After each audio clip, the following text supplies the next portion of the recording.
like a rush of 100 and like, holy shit, what's happening? Yeah. I was able to kind of piecemeal opening up.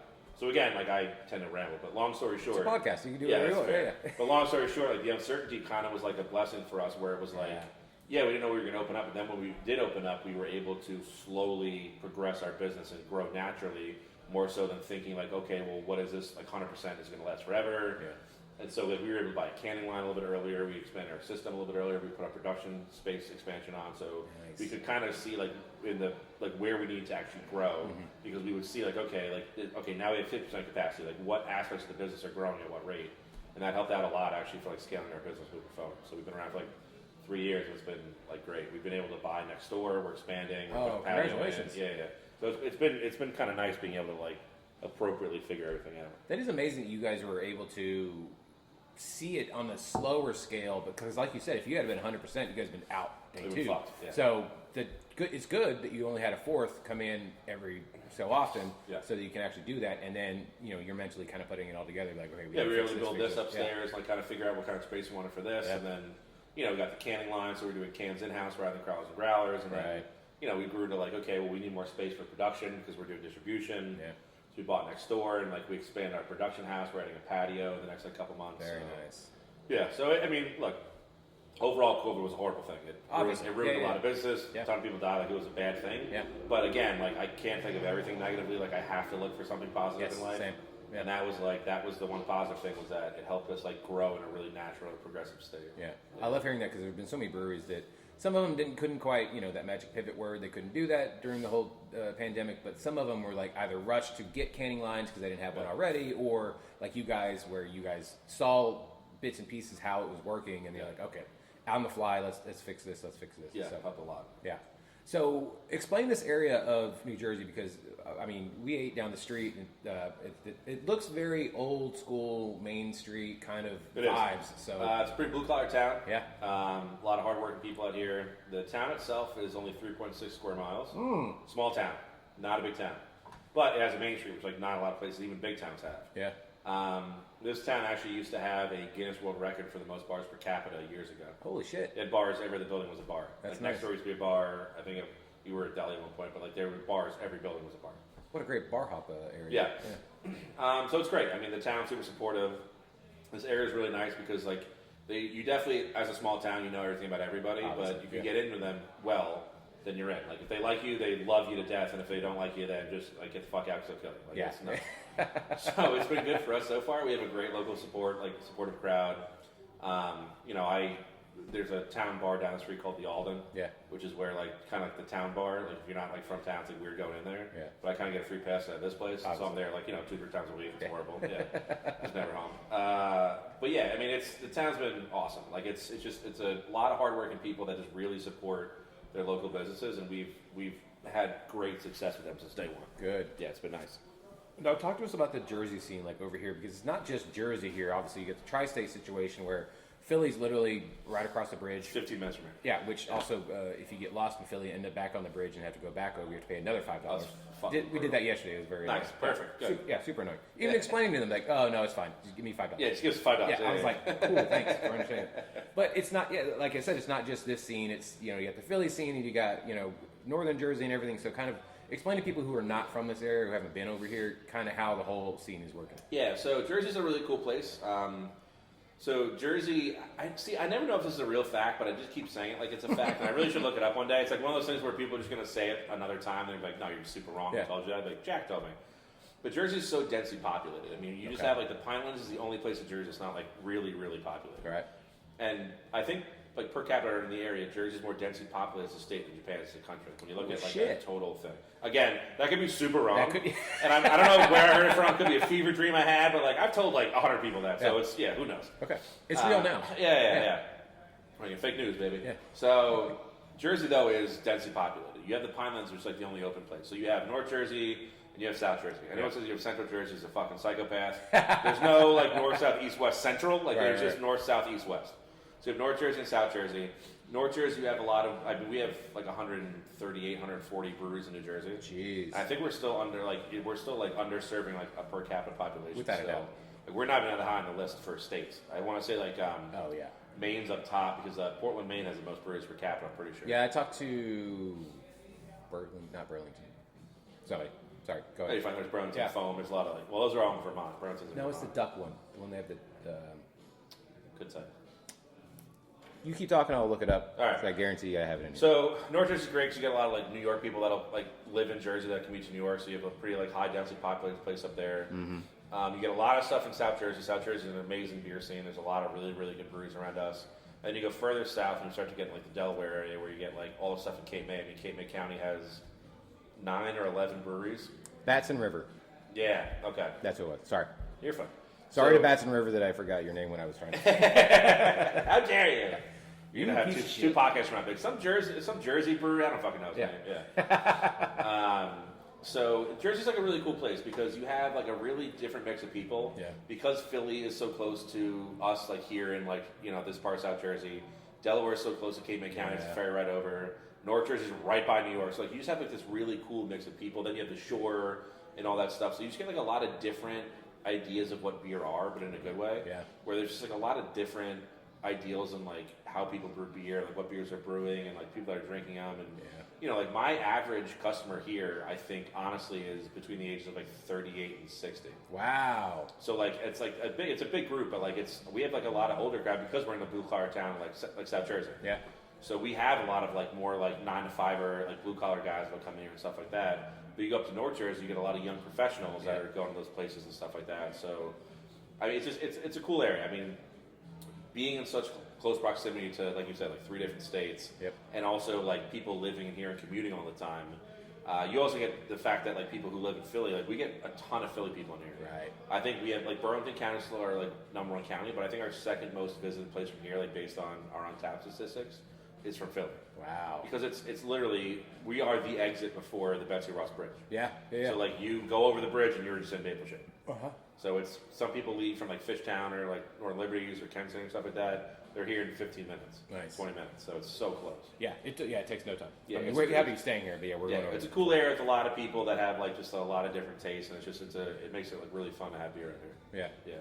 Now, this is going to be a very Jersey specific question. For people who have never been here, can you explain what Taylor ham is? It's pork roll. It's not Southern. Okay. So I get why people call it one or the other. Well, because it's a north and south Jersey thing. It's too. also Yeah. like a weird thing too, because I'm a Jersey transplant. I'm originally from New York. I grew up in Long Island. Oh, okay. Yeah, you said that. But I'm also from an outside perspective. It's Taylor Ham is the company that makes pork roll. Okay. You don't say, "Can I get a Kleenex?" You say, "Can I get a tissue?" True. Yeah. So like you get pork roll, you get the item. You're not asking for the company. Yeah. You're asking for the item. Like when you want a Lysol wipe, you say, "Let me get a Lysol," or you say, "Let me get like a wipe." Right. Yeah. Toilet paper. Like do you wipe your ass with Scotch, or do you wipe your ass with toilet paper? Yes. Yeah. All you're doing is you're mixing up the fact that Taylor Ham is the company and pork roll is the product. Okay.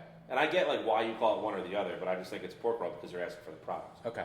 Yeah, but it's definitely a north versus south thing for sure. Yes, exactly. Yeah, because I mean, I'm team pork roll. right. Yeah, I feel weird about it. Can I get Taylor ham and cheese on a roll? I don't know. It's weird to me. Well, can you explain what it is to people who have never had it?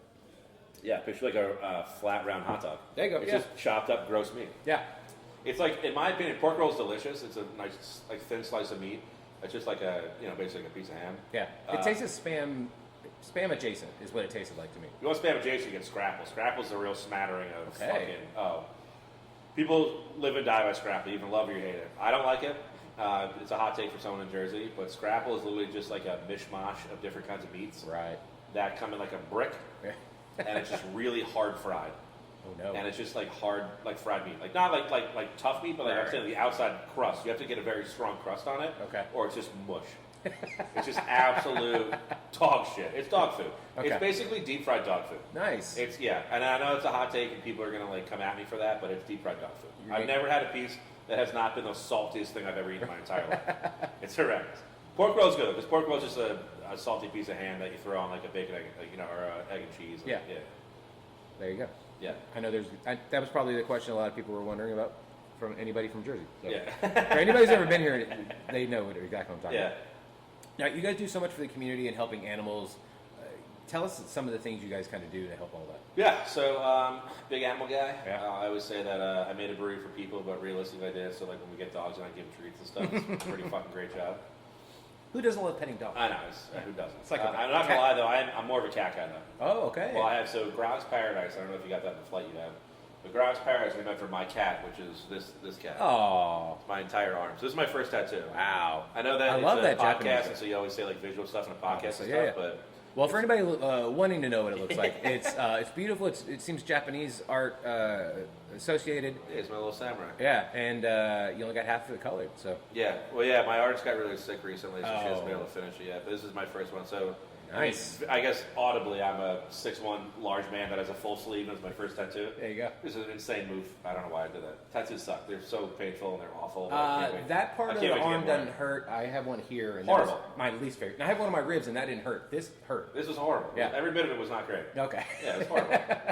But yeah, so we're big animal people over here. Like my partner in the brewery owns Mount Laurel, Pennsauken, Absecon, Port of Art City, Jesus, Audubon, and Cape May. I want to say those are the 7 that he has. that's nuts. The veterinarian. So we met when I was at the animal hospital. Yeah. So we do a program we have called SIPs, which is Save One Pet Sundays. I So love what that. we'll do is like 2 or 3 times a month, I'll get a local animal rescue in. We've had one from Philly, one's from around here. We give them like a time slot, usually like 12 to 4. They can bring in adoptable animals. They can do like raffles, 50-50, sell their merch, all this stuff. Right. And then $1 for every beer sold during those hours goes towards back towards the rescue. They get a lot of places that get like animals adopted and stuff like that.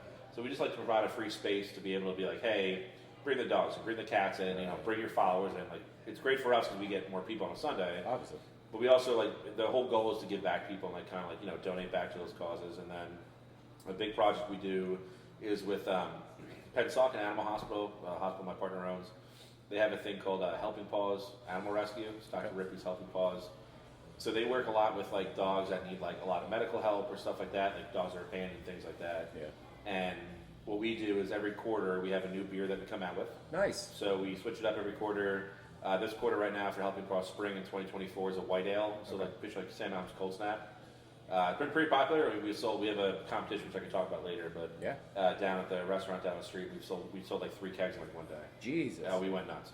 I think I had like 20 something beers that day. We'll talk about that. That was a tough Saturday to wake up to. But so we work them. So every beer that's sold, whether it's a can, tap, whatever we sell, $1 goes back to the organization. And then on the side, so we have like our art of the can, and on the side of the can, there's a QR code to their website, but there's also pictures of adoptable animals. So like people who pick up the 4-packs and stuff, whether they're out in liquor stores or they're here, can see the actual animals that are up for adoption. That's right now. awesome. So we just try to work with like them. They're a big one for us. They do the beer fest we have coming up. They're the main sponsor. We do a golf outing every year there who we kick back to. Yeah. So we work with, like pretty close with them. Like they're one of our biggest, like pretty much main rescue that we work with. And then we do like all of our SIP stuff and stuff like that. We're super animal friendly. I've had everything from dogs, cats in carriages. I had birds in here. I had someone bring like a lizard one time. Okay. We have like, the whole wall of pets downstairs and everything. So we're just really animal friendly. Our theme's kind of like just our 4-legged friends and our furry friends and stuff like that. So we just try to give like back as much as we can. Yeah, you have a wall of butts as well. Kind of explain that. We have a wall of butts. So Yeah. the wall of butts is our mug club wall. Yeah. So we have this thing called the Brew Crew, which has been around for about 2 years. I'm just still evolving it, like figuring out like what is like works for everybody, like what's the best thing. So I'm drinking out of one of our mugs now. So we needed a place to hang the mugs, and so I didn't want to put them like above where you got to grab them, they can fall and stuff like that. So I found these little they're like dog butt hooks on Amazon. So it's like the tail and the butt I've seen those. is the hook, and so we got like however many, like 60 or 70 of them. We put them on the wall so everyone's mugs can hang on the wall. They hang on our wall of butts. That's awesome. Yeah. I mean, who doesn't like a wall of butts? Who doesn't want a wall of butts? Exactly. You know. So, tell us more about what you guys do also with the community. I mean, I've always said that breweries can be, I mean, obviously coffee shops as well, but breweries can be that place for the hub of the community for people to come, even if you don't drink beer, come here, hang out, socialize with people, get to know people, catch up with whoever. I mean, how important is that for you guys as well? Because like you said, this is a very blue-collar town, and it used to be every other place was a bar, So, I mean, it's a close-knit community. Yeah. So we found very early on, talking with like people that I knew from here, that if you give back to the community, they give back to you tenfold. So every sports team that comes across my desk from Maple Shade, we sponsor. Awesome. Every time they need a drink and donate, we do. Like we just try to do as much as we can for this town because this town has done a lot for us. Yeah. So we'll have like baseball registration, but they'll set up on a table downstairs and they'll have people come in and sign in. But then like dad dropping his kid off to register for baseball can have a beer too. Yep. We do a lot of drink and donates, so we'll sponsor a lot of the wrestling team, the football team, baseball team, all that stuff. They'll come in, from 6 to 10 p.m. We'll have live music. They'll, we'll donate $1 for for every beer for that. Yeah. We have a lot, like I said, a lot of the sports teams we sponsor. Anytime that someone needs a basket, whether it's like just giving away